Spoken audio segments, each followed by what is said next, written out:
Ladies and gentlemen, boys and girls, welcome back to the program. A longtime friend and one who we haven't had in a long time, but we are very excited to bring back for the sake of time. It is none other than Mr. Daniel Santos. Welcome back to the Majora T Cast. Thanks for having me back. I'm glad to be back. We had a great chat last time, so I'm sure this will be even better. Dude, it really was a great chat. You know, I talked to you like off camera about my feelings about that episode, and I was so shocked to hear that you liked that episode because I felt like a dipshit.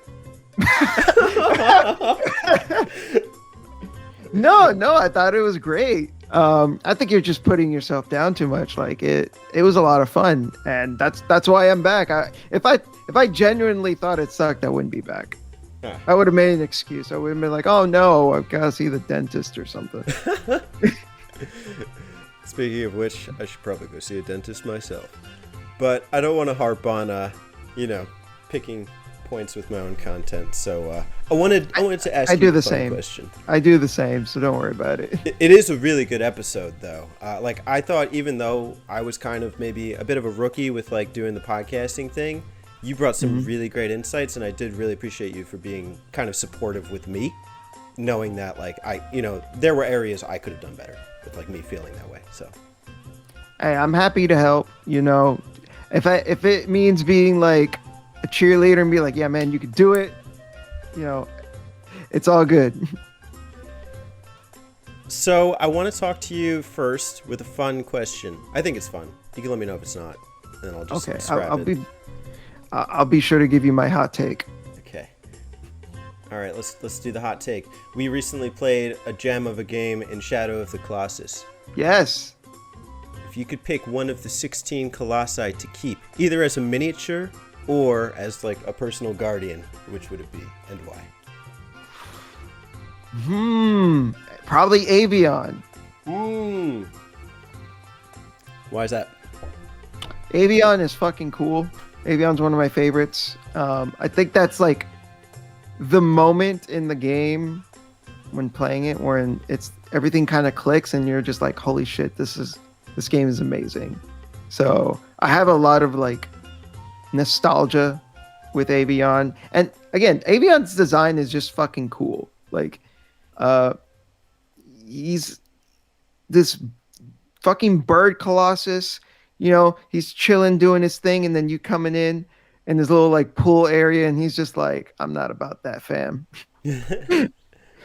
He's just cool. I love him. He's great. I think a runner up. I forget the name specifically, but it's the one with like the one that you find in the desert with like that dragonfly looking one. Yeah, that one. I think that one's like a runner up. That one's really cool too. You know, there was a general consensus that Avion was pretty much like the MVP. Avion's fucking great. Yeah. Avion's so good. That's like an S tier list, Colossus. Yes. Like I'm actually a little disappointed we didn't do a tier list at the end.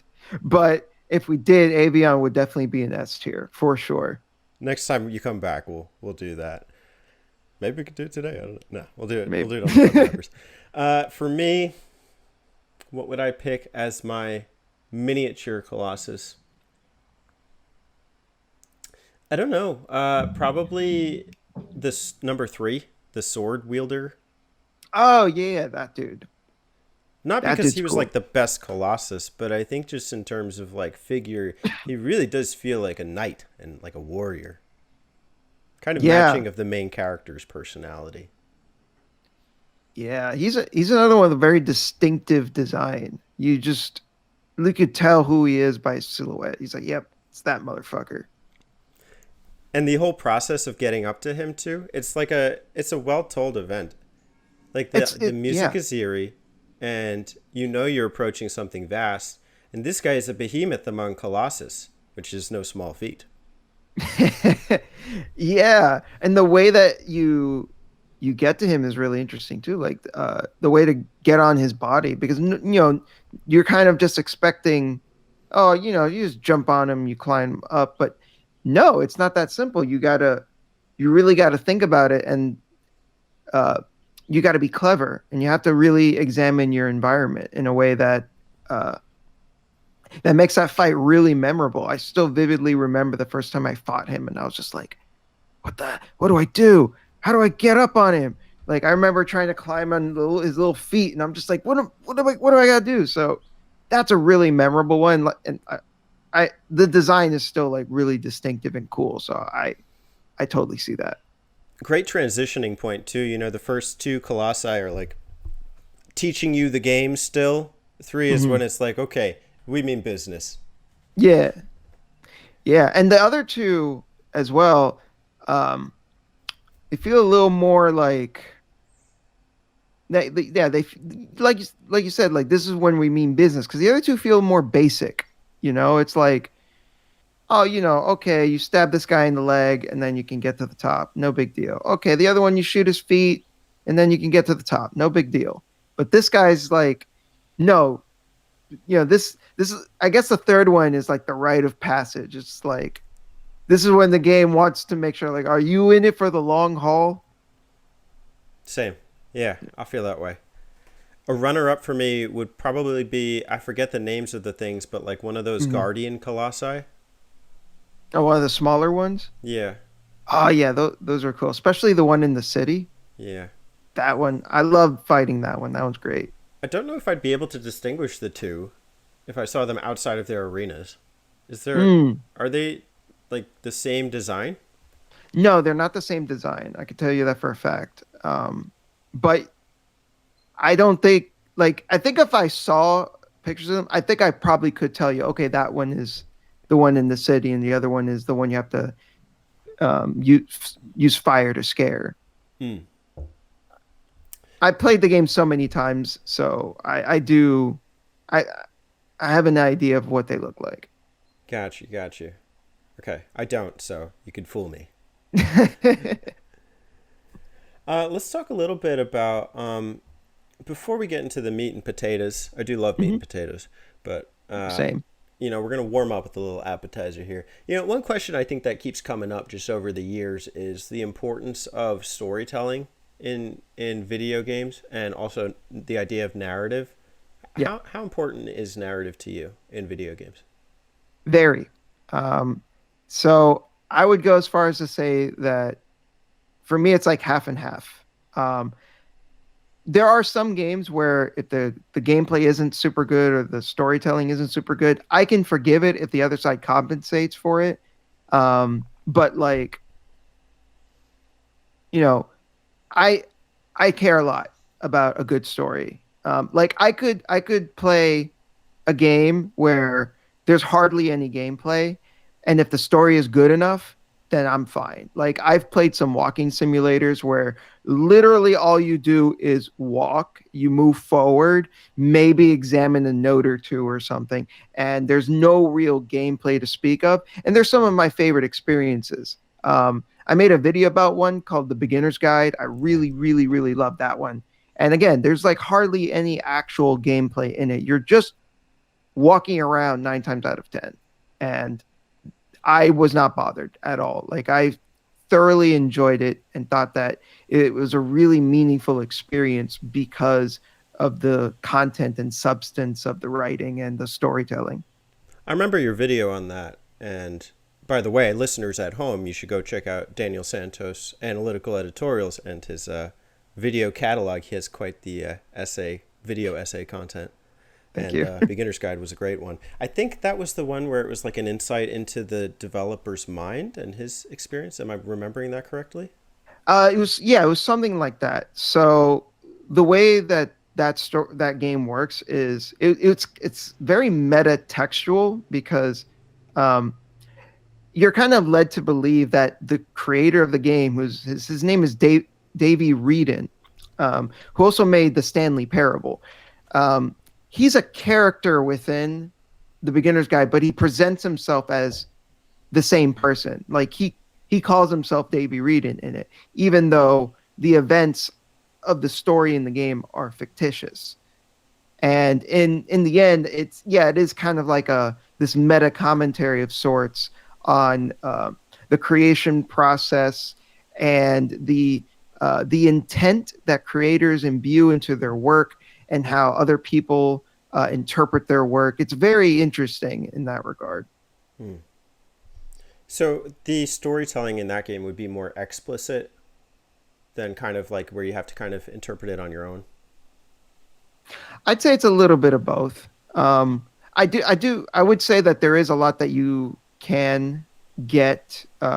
Like I saw an interview with it with Davey Reed, and you know for I don't know if it's just that he's kind of self-critical, but to him he's like, oh, I don't think I wrote that deep of a thing. I just wrote about a guy who I think is an asshole and Mm. he's dealing with it. But like I took a lot more from it than that, and I think that there is a lot that you can read into it Yeah. regardless of intention, because I'm kind of the opinion that a creator like consciously I'm sorry can consciously intend something into their work, but like the mind works in like in ways that we don't fully understand, and as a result like something can unconsciously can seep into your work without you realizing it, and you could be saying things through your work that you're not conscious of. Mm. So what did you get out of that game that maybe he didn't intend?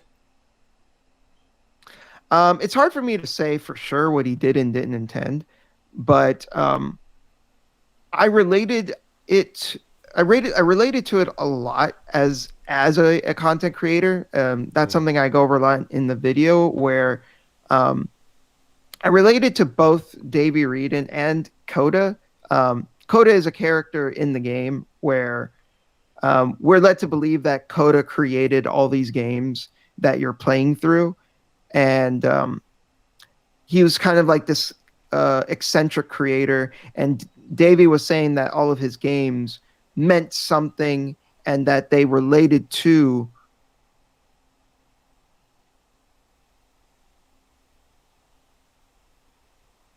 what Davey was trying to say was that You froze out there, by the way, for just a oh, second. I'm sorry. You want to? I can splice it a little bit. I'll just remember 11 minutes. Can you say again Okay. about? I think you're at Coda. Yeah.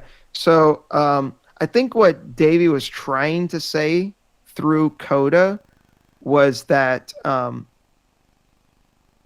you don't know the creator through their work, right? Like maybe you might be able to infer some things, but at the same time, um, you don't know this individual. You can't pretend to know who they are just because you've experienced their work, because their work only represents like a small piece of who they are. Mm. And to just assume that you have them all figured out, Yeah. is ridiculous. Yeah. I think the creator may have that figured out, but we don't. Mhm. Case in point, Shadow of Colossus. We don't know Wander's backstory coming into the game. We can infer, but if the Mhm. creator had something in mind, a premise from which they were working, maybe some of that is just lost to archives and time, or maybe it just was never decided and left ambiguous. And I think that's part of the beauty of that kind of experience in games.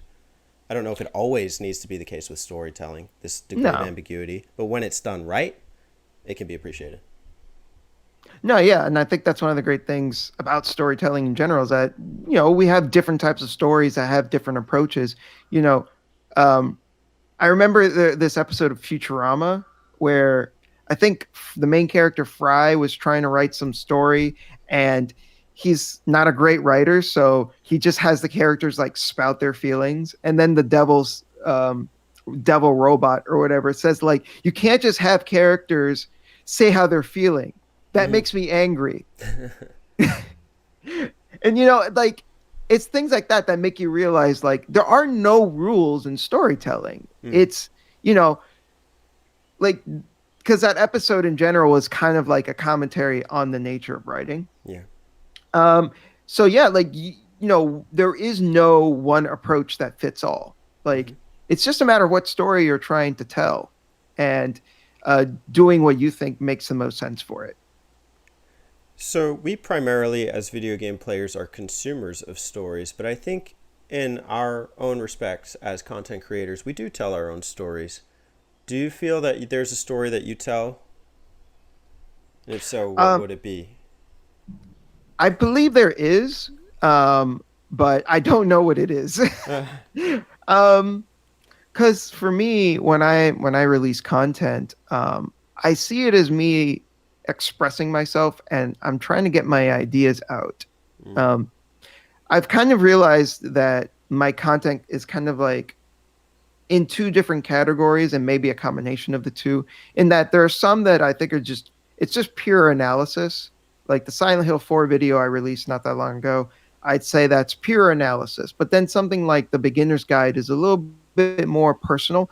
It's more of like a narrative that mm, I'm telling, because I'm relating to the game. And I'm talking about um, my experiences with it. I'm not necessarily.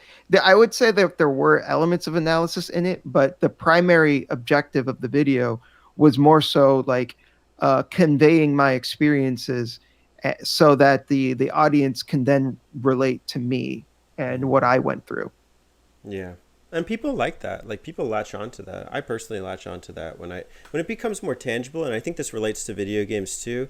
I Mhm. can't I can't if there's not enough for me to grasp onto a character, but the creator or the author wants to make something artistic, Mhm. I probably won't latch on, and I won't create the same kind of meaning I did if I understood the character's tragedy and their experience and just some of their characterization and like them as individuals. And I think very much the same thing with creators. If people are very cut and dry, I used to make fun of like YouTube reviewers all the time, very to the script, Mm. and not kind of like personable. I find it Yeah, hard yeah, to latch onto them. And yeah, yeah, yeah. go ahead.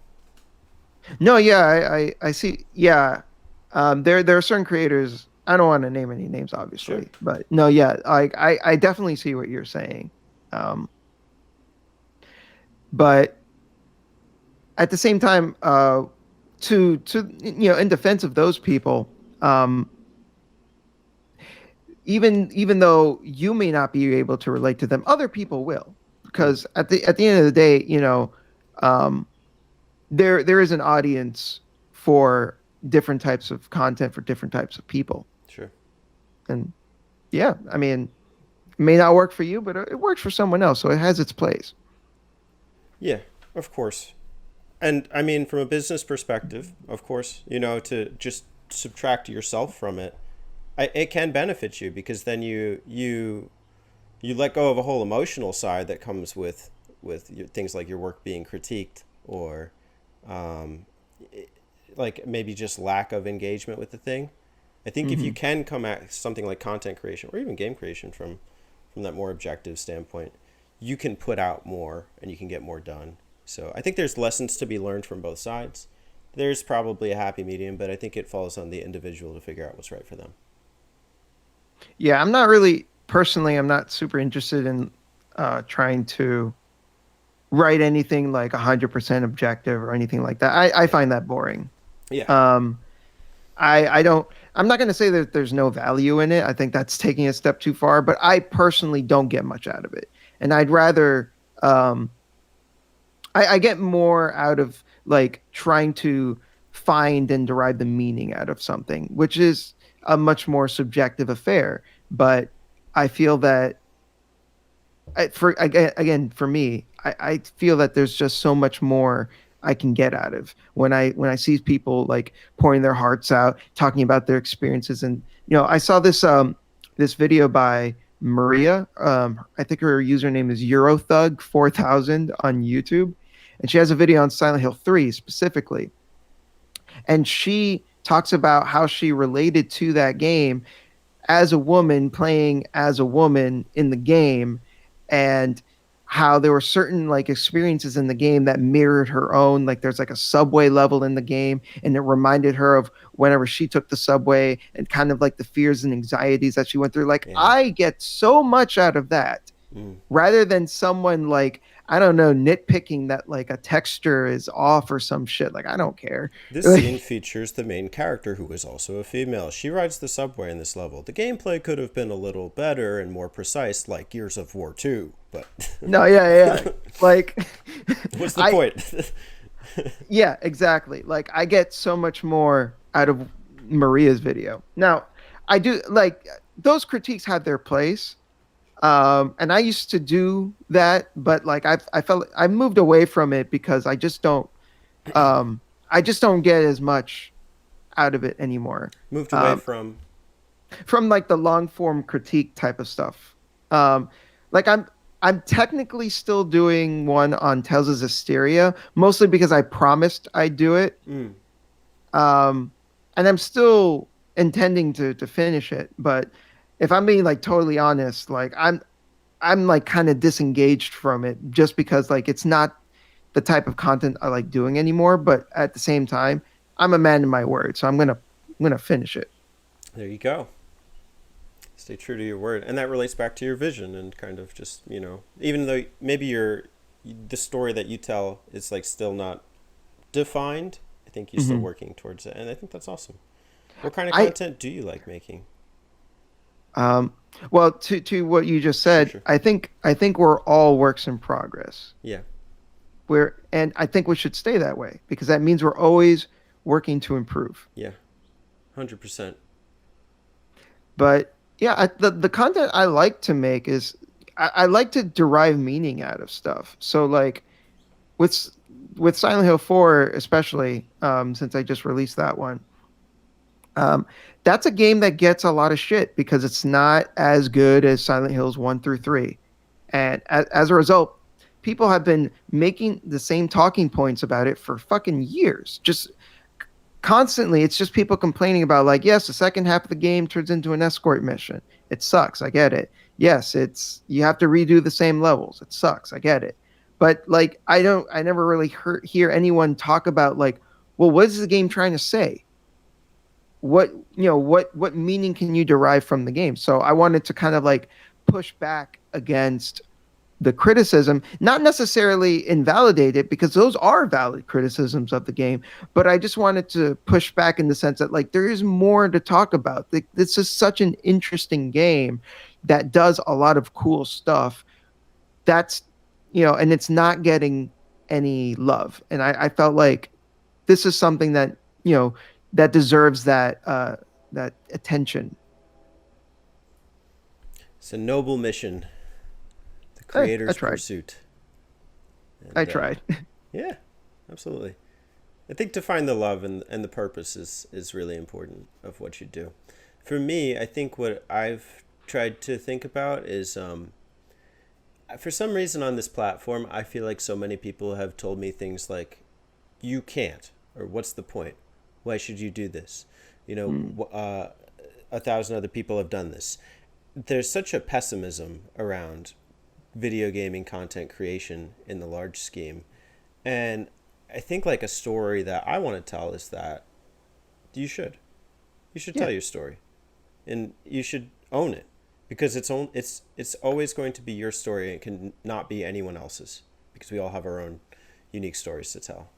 And I never want to say something like that to somebody. I never want to shut them down. As an educator too, I want to encourage Mm. growth in my students. And so even with, video like content listeners and absorbers, etc., I don't want them to feel discouraged from expressing themselves and from doing something that is meaningful to them. So I think like what you do is really important, and it's nice to hear your vantage on it, see your Thank vantage. you, thank you, and I really appreciate your perspective as well. It reminds me a lot of what Kevin Smith said, the director. He has this saying where he says, be a why not person. If somebody wants to do someone, tell them why not, Why not? because you get you lose nothing when you encourage people. In fact, you have more to gain because if someone has a cool idea and they see it through to the end, like let's say they want to write a novel, then you get to read a cool novel or whatever projects that they want to do. Mm, So don't be a why person, be a why not person. yeah, words to live by. I want to talk briefly. We've talked most of the episode kind of focusing on narrative. I think it's awesome. That's a good focus for the episode. Hey, I love narrative. Yeah, me too, man. I'm all about it. One thing I'm also all about is RPGs. I'm Yeah. happy to say that my consumption of RPGs has grown since the last time that we collabed. Um, Cool. I wanted to ask for you to redefine RPG for yourself. You don't have to change your definition, but I just want to hear what you think an RPG is again. Hmm. Okay. I haven't thought about the definition in a while. um, I think an RPG at the end of the day, it comes down to its systems. So, because a lot of people will say like, well, look at Zelda. Zelda's an RPG because of uh, the medieval aspect of it. And I always have to point Right. out, no, because people call Star Ocean, Mass Effect, sci-fi games, those are considered RPGs as well. So you have to kind of look past the aesthetics and you have to get to like the mechanics. So uh, I th- I think that the core thing that kind of ties most of what we colloquially consider an RPG are the leveling up mechanics and specifically how those mechanics influence uh, the experience of playing the game. So like in Devil May Cry, for example, nobody's going to call Devil May Cry an RPG just because you have like a currency that lets you like buy some moves, right? Nobody's going to be calling um, uh, what's a good example? Um, I don't know, just a game where like the RPG elements are very light, you Like know? let's say Call of Duty where you level up and get more guns on your roster or something. Yeah. That's a good one. Yeah, Yeah. nobody's gonna call Call of Duty an RPG, even if those elements are in are born from RPGs. It's such a small aspect of the experience that it I don't think it really matters at that point. Um, Compared to something like I don't know Final Fantasy VII, pretty common example. Uh, that I think it's pretty fair to say that leveling up in that game is a big part of the experience. Like it is a constant drive for you as a player. You want to level up so you can get stronger, so that you can beat more powerful monsters, so you can progress in the story, and you can fight the tougher bosses. And the, the again, I think it comes down to how much it impacts the experience. Hmm. And Call of Duty, I'm not going to say it's negligent, or negligible. Like I'm not going to say like it doesn't matter at all, but like compared to FF7, where it is like one of the driving forces of the experience, it's like night and day. It's it's like saying, it's like I don't know.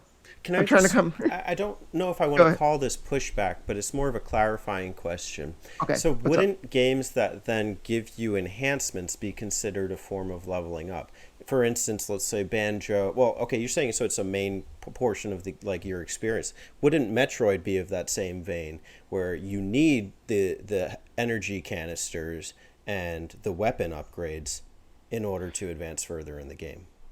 I would say not with Metroid because with Metroid, it's focused on the specifically the exploration. You have to go Okay. out of your way to find the energy canisters and to find the missile upgrades.